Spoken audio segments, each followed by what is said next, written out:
Everyone, I'd just like to introduce Shamsa Alfalasi. Welcome to today's Mentor Hour. Today, Shamsa is going to be talking to us about the power of mentorship and how to build powerful and mentoring relationships. It's an absolute privilege to be here with Shamsa Alfalasi, someone who has not only made an impact in the corporate world, but has also been a strong advocate for mentorship and leadership development. To give you guys an insight, Shamsa is the CEO of Citibank UAE, and it's a role she took on sometime last year. She has extensive experience all around the world, and throughout her career has led corporate banking divisions globally. So beyond her corporate achievements, she is a certified coach and mentor, actively supporting mentorship initiatives like Accelerate Her, as well as winning UAE Women Banker of the Year. So today, like I mentioned, she'll be sharing her insights on the power of mentorship, what it takes to build meaningful mentorship-mentee relationships, and how these relationships can shape your careers, business, leadership, and personal journeys.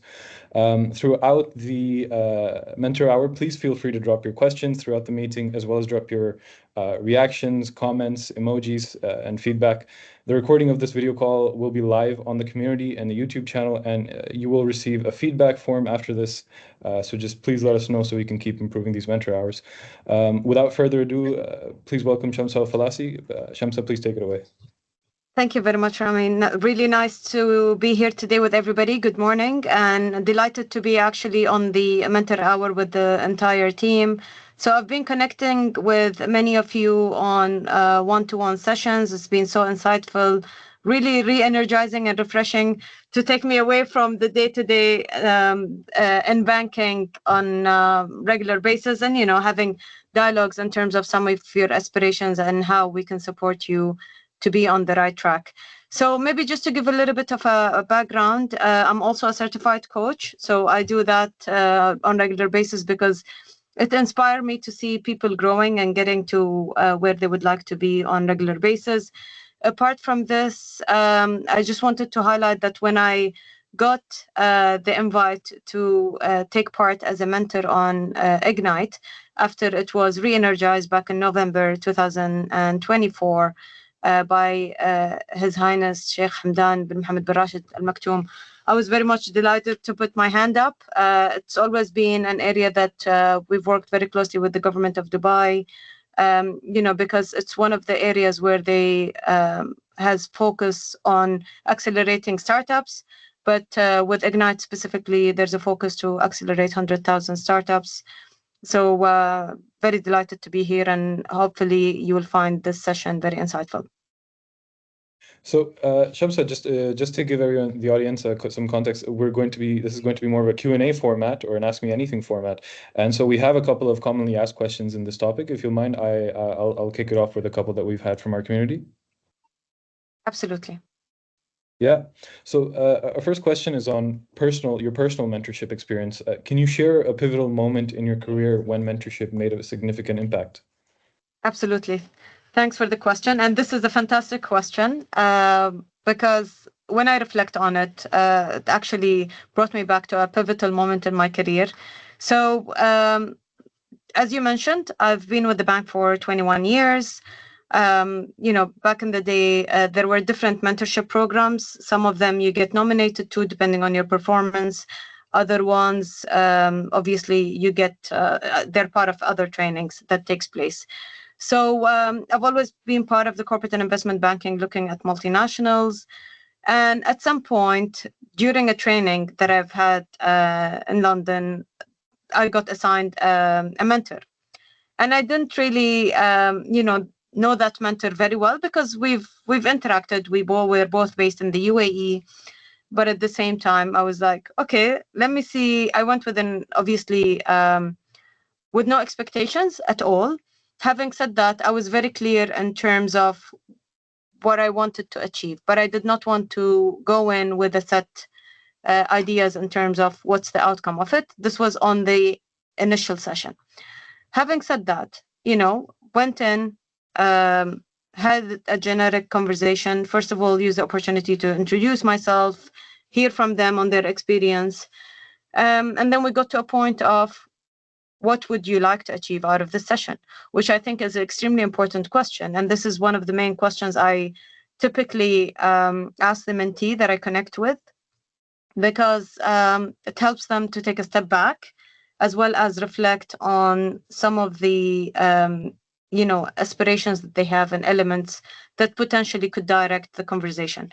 So at that time, while I was very much happy with the progress I was making in corporate and investment banking, the question that actually came to me from the mentor at the time was, why don't you explore the CEO route? And at the time, I wasn't very sure about it, but I said, okay, good point. I'll take it on board, see what I need to do. And here we are. Fast forward, many years later, happen to be in this position, obviously, because I've worked through it with a mentor that I wasn't expecting to have in place, as well as a conversation that I wasn't expecting to take place. Wonderful. Actually inspiring, as someone in the comments has said. Shamsa, can you see the questions that are coming in the comments, or would you like me to throw them out to you? No, actually, it would be good if you can highlight them. Sure, absolutely. So we have a question. Hi, Shamsa. How do I identify areas that I need mentorship on? Absolutely. And this is a question we all end up asking ourselves. First of all, when you do have an idea in terms of what you would like to achieve, there will typically be areas that you would need clarity on. So one of the best practices is for you to break it into smaller portions. So for example, prioritize it in terms of where you would like to focus first. So for example, if you would want to talk about a specific idea and you would want to kick off by discussing how to bring in the team, how to get the right sets of skills, maybe you would want to touch base on that point, and then the mentors can help you out, because these are things that we do on day-to-day basis. And the beauty of this program altogether is that you get to meet people from all different industries as well that can share different perspectives. So to summarize, pick one area and then go in with the question, so then you can have the most of the session. Fantastic. We have another question from Ali Jawad. He's another Ignite mentor, and he says, as a mentor myself, I believe in the power of mentorship. I also believe that the mentorship culture is very much needed in the entire Middle East. His question is, how can we empower women via mentorship, and how can he form a partnership with a woman mentor to support women in the MENA region? That's a very interesting question, actually. So I've been part of many different programs, mainly with DIFC and other entities as well. And we used to have a program called Accelerator, run by DIFC FinTech Hive at the time. And you'd be surprised, there are a lot of mentors that are females and that take time and interest to supporting, a wider group of females as well as males to reach their targets. The main thing is that we continue to build the community. Obviously, Ignite is a great example of bringing all people with the same interest together to support and accelerate startups. But staying in contact, reaching out wherever a support is needed would help continue that success as well. I hope that answered your questions, Ali. Great. We have another question from Keenan. How do you see mentorship evolving in the age of AI and digital transformation? That's also a very interesting question, and it took me some time to think about it. We are very fortunate in the UAE because there has been a lot of focus on AI in terms of how it would shape up our future going forward. And to be fair, many of the entities and different sectors are now evaluating in terms of, for example, in the banking sector, how is it going to look like in the next 5 to 10 years? So in terms of mentorship, while you would have the typical mentorship by having a mentor assigned and a mentee assigned and the regular catch-ups that they have, There could be different elements that you could leverage these platforms in terms of, bringing additional ideas or perspectives as well.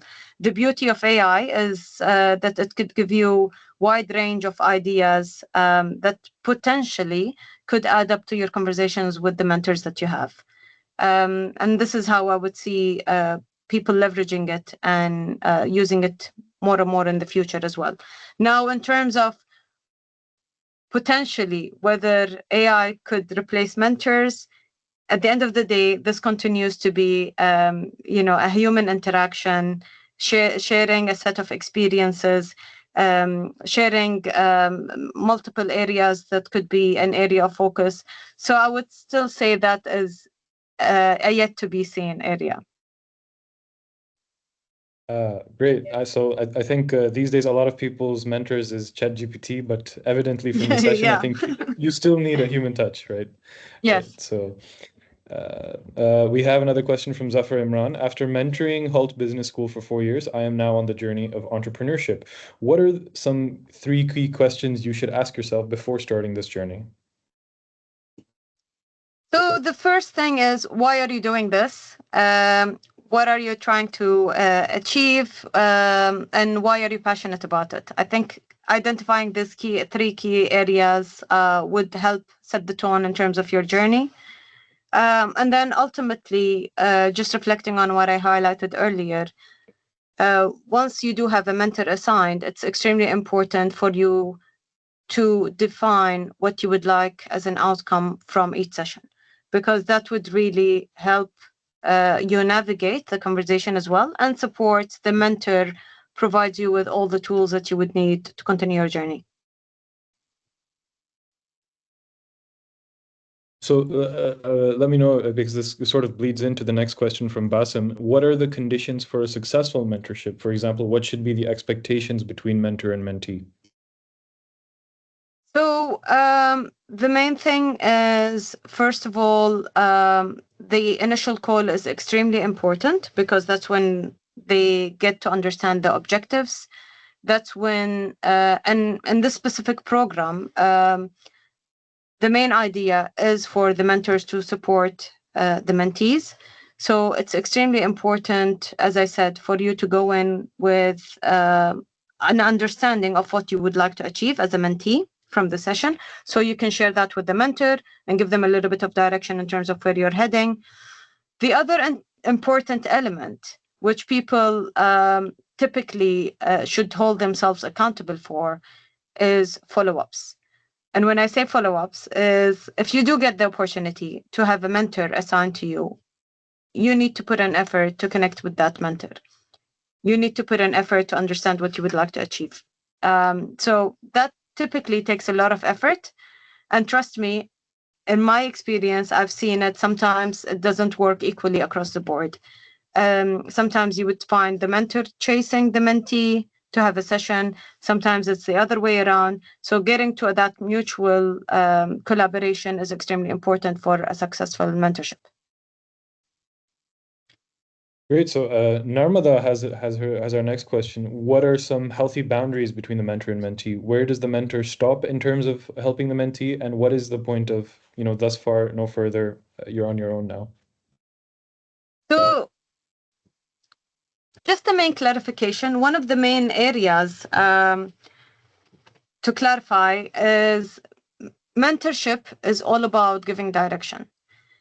Coaching is slightly different, because typically you support the coachee or the mentee by allowing them to think and challenge them to think in the right direction, but ultimately make them realize that they do have the solution within themselves based on the experiences they've seen so far.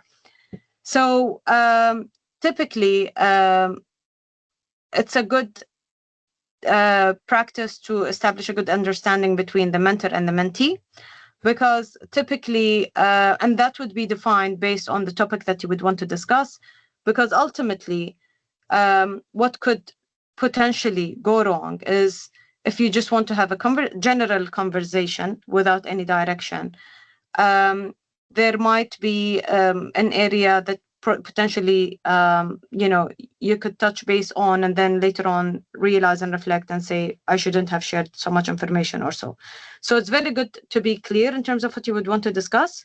And as it's a very good practice for the mentor as well, to make it confidential and to just reiterate on that fact that the conversation is confidential, and whatever is discussed between the two individuals remain within that circle of mentorship, and then can be continued in the next session. So setting those boundaries right at the beginning are extremely important. Setting those level of expectations are extremely important, and also provides more of a comfort for both the mentor and the mentee as well.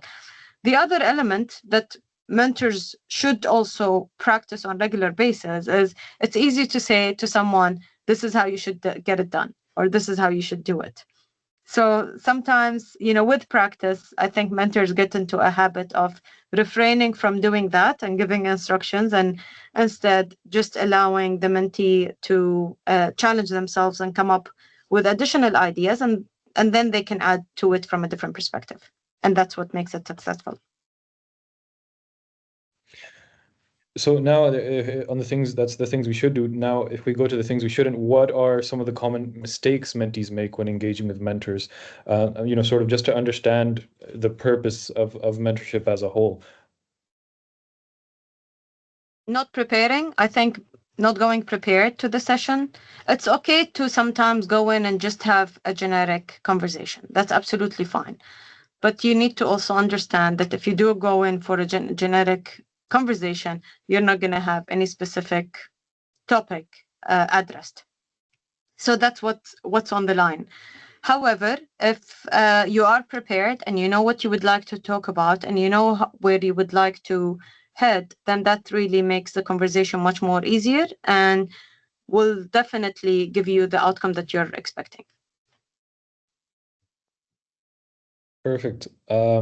Janet has another question for us. What kind of mentoring format is most impactful? Is it better to meet the same mentor regularly or have a mix of mentors? Are one-time sessions helpful, or is the real value from engaging with the same mentor or over a period of time? It depends on the individual, and it depends on the outcome they're seeking. So sometimes, and again, I think one of the key success factors is finding a mentor that also, understand the communication with you. So each individual is different. Each individual has a different set of skills. Typically, you might be in a position where you don't work well with a mentor because of the style differences, for example. Having said that, you could look at it as a learning opportunity, or you could change. And when you realize this right at the beginning, it helps you navigate. So going back to the question, the main thing is to actually have that level of understanding to start with, and then decide what works for you. So if the same mentor is giving you new ideas, supporting your growth, you're seeing that you are on track and you're heading towards the direction you want to head towards, or you're getting new ideas, then potentially it's best to continue, because consistently being consistent is also very helpful in terms of the journey sometimes. Others like to change. They like to hear different perspective. That's also an option. And you can have it over here as well, because as I said, there are multiple people, senior people from different industries, and can share different thoughts. So let's say, for example, today I would like to discuss, a specific stage, and tomorrow I would like to change. Maybe now I would like to focus on a different agenda on digital, and this is somebody else that I would talk about and talk to. So depending on what you would want to achieve, that would give you a little bit of a direction in terms of whether continuing with the same mentor or a little bit of a change could be also helpful and would add on to your. So there is no right or wrong answer here. It all depends on the individual and them evaluating themselves on staying on track. Fantastic. Our next question is about what you learn as a mentor. So Solange is asking, mentorship is often seen as a one-way street with mentors providing guidance and advice, but sometimes mentees offer unexpected lessons in return. What's a lesson you've learned from a mentee that's completely shifted your perspective? Well, honestly speaking, this is one of the key things that I believe in because it's good to hear feedback on regular basis, because it helps you readjust your style, readjust the way you do things. But in this case, for instance, and at City, I'm glad to share that we have a specific area where we focused on, and it's called reverse mentorship, whereby typically, we have bankers that have been there for decades, and then you have the newer generations that are interested to look at different areas, and they're very much invested in learning about them. So allowing that sort of a feedback or sharing that level of information also help the mentors to learn about what could be an area of focus or an area of an interest, because ultimately, if we continue to operate in the same organizations that we've been in, we would want to be agile. We would want to be in a position to understand what's relevant, what's current, and how we can continue to contribute to the newer generations as well. And that's an excellent answer, and I feel like it ties into the next question in how do you think mentorship is going to play in the role of shaping the next generation of leaders or the younger audience that you see coming up right now, maybe some of the mentees that you've already spoken to? I think it will all depend on how much the mentees actually leverage the mentorship programs, because it's not something available to everyone. You can make it available if you would want to. Just to shed light on a very important element that we hear, and I hear on regular basis from people saying, I don't have a mentor. I don't have a mentor. So the beauty of being in somewhere in a place like the UAE is there are 200 nationalities. There are multiple, people with backgrounds and learning and different set of skills. And we are very much fortunate to have multiple networking opportunities in the UAE. So if there is a specific person, for example, that you've been on regular basis inspired by, or you're working with, or you're connecting with in a professional circle, or even it could be someone from your closer circle, families, friends, professional circles as well. You can ask them to support you in terms of, mentorship. It doesn't have to be formal, but do seek feedback because this is one of the key elements that will give you perspective. Mentorship is all about bringing in a different perspective that will support you in your journey. So having that level of conversation, reaching out to people, asking them for feedback on regular basis, getting out of the comfort zone is extremely important. Great answer. Our next question comes in from Etienne Sini. He's asking, how do you define business risk, and how confident are you encouraging calculated business risks as a mentor? So, first of all, because we're talking specifically about startups over here, it will all depend on the business model that they have and what they would like to achieve. Business risk is, in a nutshell, anything that will impact the business proposition negatively, and you would need to find ways to mitigate that risk. So, depending on the model that you have, you would need to, first of all, weigh out what are these risks. Could they be internal? Could they be external? Could they be more in terms of strategic, more in terms of the governance? So you need to look at it from that element and then really assess how you can break it down so you can tackle all these risks as well. It's extremely important, obviously, to have, initially a basic framework to work with, and then you can build on it as you go along.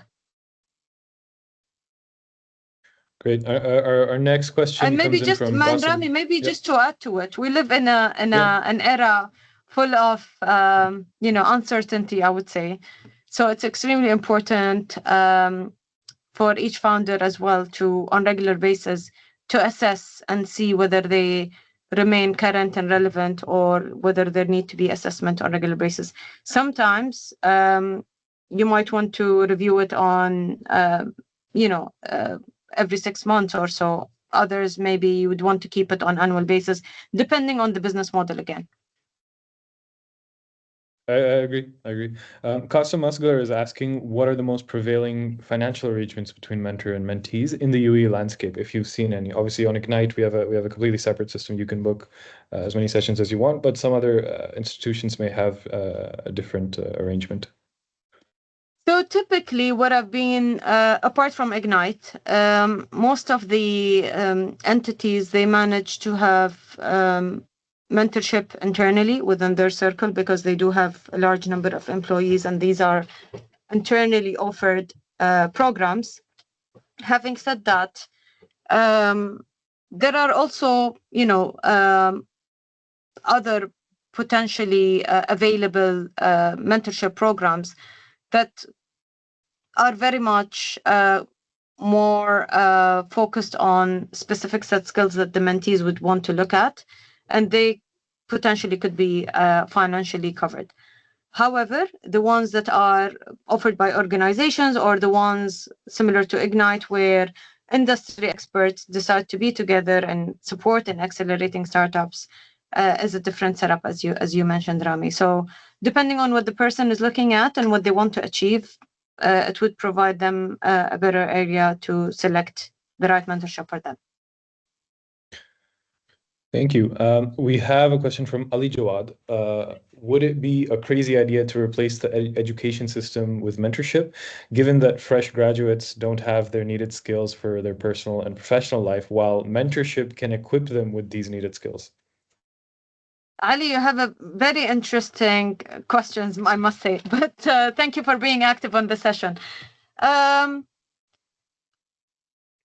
will cover it from a personal view.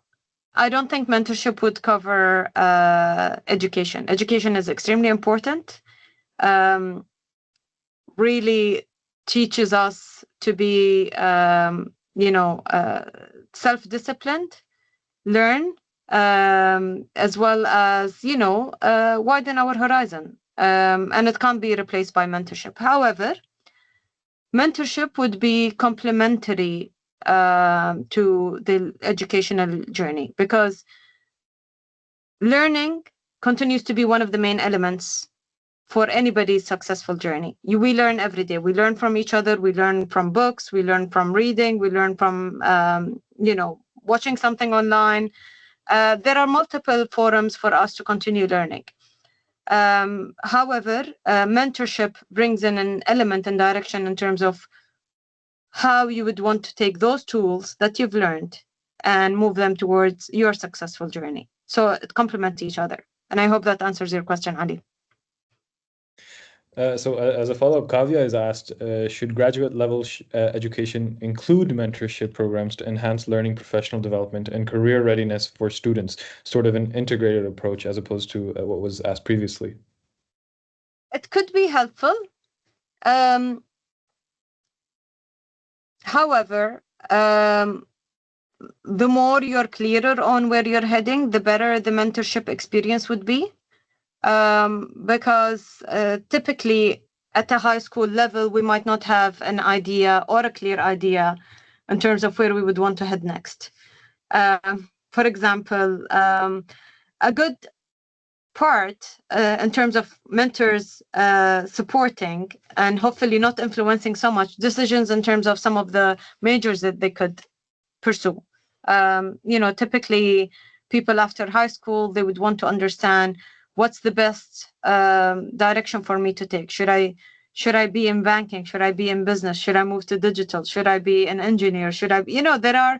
There are these type of questions, and mentors can play a big role in terms of familiarizing students at that level in terms of what's out there, what is needed to get to a specific area and ultimately help them make that decision by themselves rather than influencing their decision making.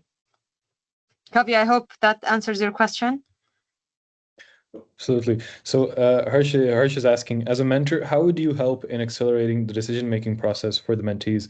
And so I imagine this as you have a mentee and you've sort of given him some sort of guidance and they're just stuck or frozen and paralyzed in their decision-making process. So typically, one of the key elements I use in the sessions that I typically have with the with the mentees, is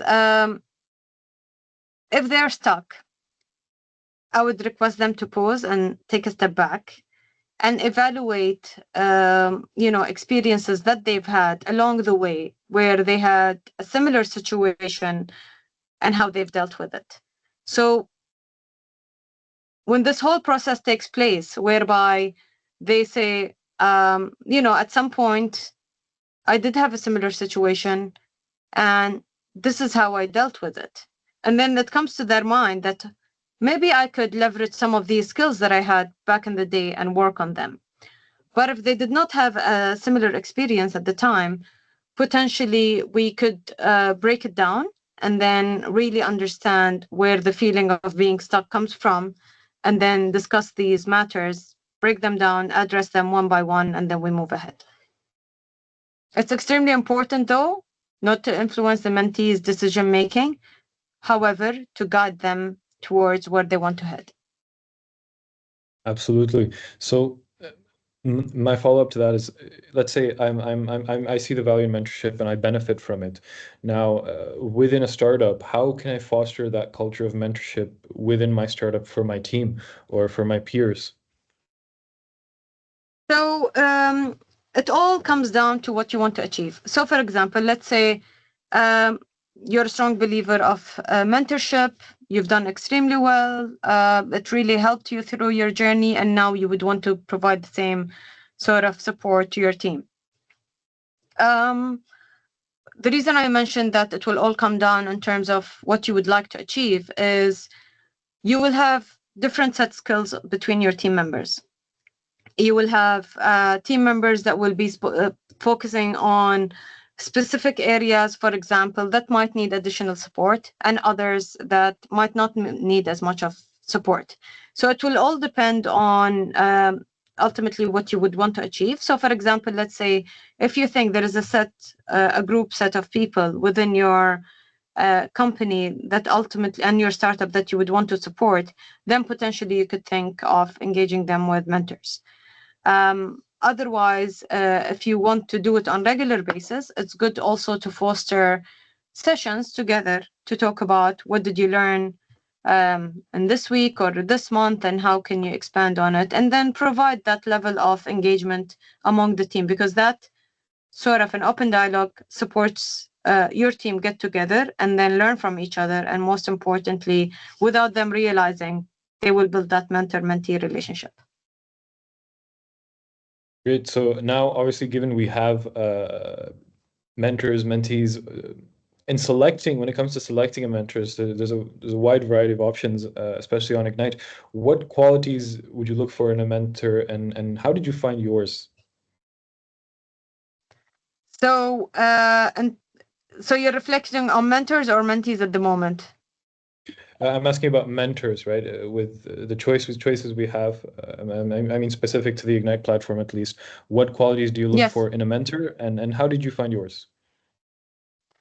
So, so obviously I don't have a mentor at the moment with Ignite. However, one of the things that I wanted to highlight is, which is a key success factor, I would say, for mentors, is availability. So, we're all busy with our day-to-day jobs and schedules, but at the same time, making sure that you are dedicating time to support mentees get to where they want to be, and then accelerate the startups, is extremely important. So availability of mentors is a key success factor. The other element is listening, because many of the mentors would go in with a preset of ideas that they would just want to share, or they would want to use the session to talk about. Having said that, it's good to listen to the mentee in terms of what they've done, ultimately, what they want to achieve and how you can support them, because ultimately this is what you signed up for. Now, when it comes to the mentee themselves, a lot of times, one of the things that I've been reflecting on is the time that you have with the mentors is very small. So it's not multiple hours. You could have follow-up hours, but ultimately it's very good to be in a position to basically highlight the proposition in a nutshell. Tell them why are you doing this? Why are you doing it? What you want to achieve on a regular basis is extremely important, because that will also help you talk about what you would want to initiate when you're in professional networks.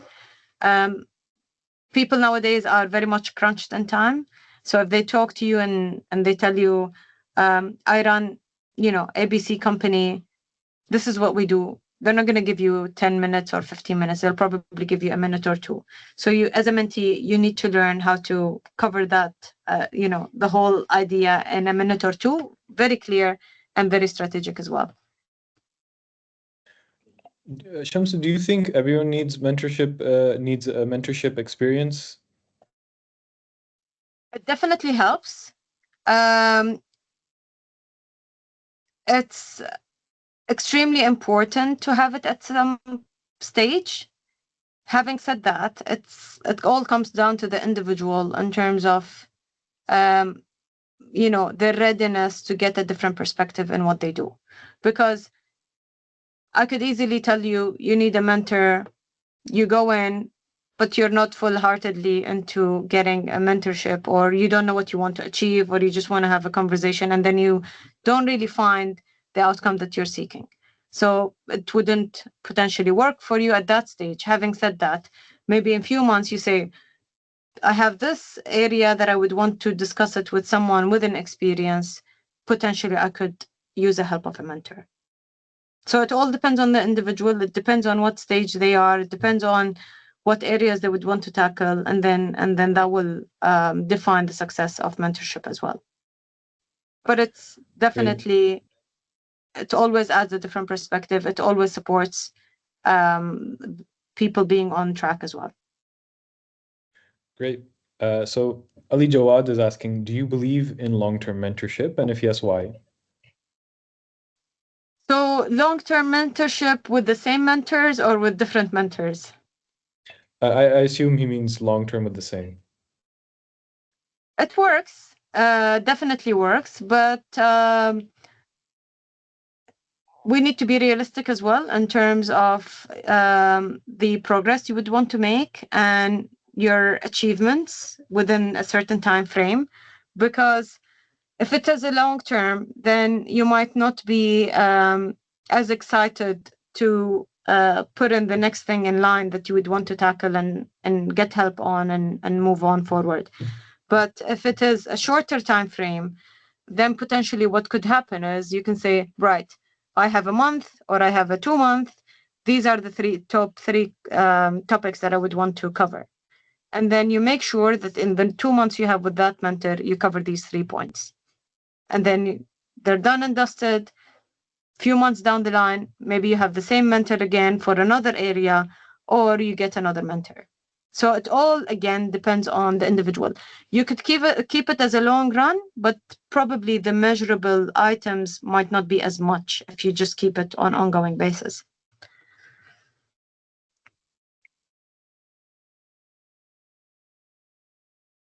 Fantastic. So our next set of questions are sort of applying mentorship to entrepreneurship. And so the question is, how can mentorship accelerate the growth of the startup as a whole? And can you share an example? So I started by saying Ignite is a fantastic example, because over here, it's not only UAE based, it's very much international based. So you get perspectives from all over the world. It's it supports you in terms of connecting together as startups, in terms of some of the challenges you might be facing, some of the areas you would want to discuss. There is a lot of content that could be leveraged and support you in your growth as well. So ultimately, these are the success elements of the whole program and how you can make the most of it as well. It's just a different perspective because we don't typically find it easily available as it is over here. And so when I'm receiving that advice, how do I balance following mentors' advice with trusting my own instincts as a founder? I think you should always trust your instinct because at the end of the day, it's your investment, it's your idea, it's everything that you're working towards, and it's your effort. Mentor is only there to support you, to give you a little bit of tools in your journey. So you have it in you. Everybody has it in them. They just have to, be in a position to leverage those tools that they get from the mentors and their conversation, and add those different perspectives to support their journey as well.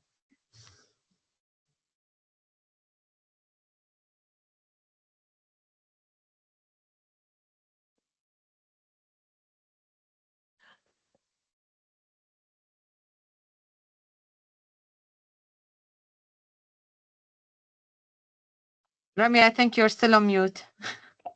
Yeah, no, I know. I just waiting for some questions to coming through. Oh yeah, so Solange, if you could give one piece of advice, of mentorship advice to an early stage founder, what would it be? As in someone who's just started their startup I would and going say through ideation. take your time. Take your time. Be clear in terms of what you would want to achieve and why you want to achieve it. And then everything will fall into place. And I think if there are no further questions, then I think that's a perfect place to close it off of. Just in case there are, please feel free to throw them in the chat. We'll just give it a second. Dr. Rikin Patel, fantastic question. The hobby. So Dr. Rikin is saying, thank you for your time and insights today. How can we organize a session with you? So Rikin, please reach out to mentorship at Ignite. You can book a session with them or through the Ignite platform directly. We have a wide array of mentors, and so we'll try to set you up with everyone. Thank you for attending. Thank you, Ali. Thank you for the creative questions. One last question, just from Janet. Shamsa, do you have any tips on how to identify in terms of their career experience to reach out to? For example, Janet is in the AI plus talent acquisition space, and there are mentors with investment experience, HR business, and others who have similar profiles to our ideal customers. What would be the most impactful for founders doing sales at this point? So the main thing for you to identify is, as I highlighted, you need to highlight the area of focus that you would want, and then potentially work towards those industries. You've mentioned AI, you've mentioned HR. So these are the key elements that you would need to do for you to focus on the areas of interest. That's one. The second point with regards to you've mentioned, Rami, the sales, right? How to make it more successful?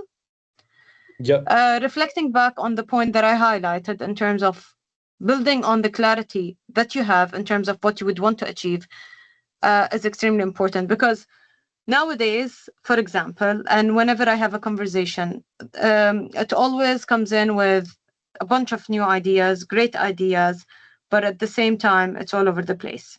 So it's good to take a step back, to narrow it down, to be focused on what's your priority, what you want to achieve first, and then build on it. Typically, these are some of the helpful elements that you could leverage as well in your journey, because it would give you clarity. You will be in a position to learn lessons as well from that experience or that specific priority, and then build on it, and then replicate on the other ones as well. So do not overwhelm yourself. Everybody that I've connected with has amazing ideas, and well done to all of you on taking the time and spending the time to build your dreams. But at the same time, again, reflecting back, take your time, be clear on what you want to achieve and why do you want to achieve it, and everything will fall into place. Fantastic. If there are no further questions, Shamsa, it's been an absolute honor to be here with you. I'm sure I've learned some things about mentorship. I'm sure the audience has. For those watching, you feel free to book a session with Shamsa with mentorship at ignite.ae. Coming up with our virtual events, we have a mentor hour with Sahil Mehta next week, and he's going to talk about living a zero regret life. And then after that, we have Pitch at the Hive Women Founders Edition, which all of you are more than welcome to join. We'll be exploring a virtual Pitch at the Hive focused on women startups across all sectors led by women founders. Once again, thank you so much for attending the session. Thank you, Shamsa, and I hope to see all of you engage further in the Ignite community. Thank you again for having me. I hope you found the session insightful. Please continue to keep the focus, and Ramadan Kareem to everybody. Ramadan Kareem. Thank you, Shamsa. Thank you. Bye.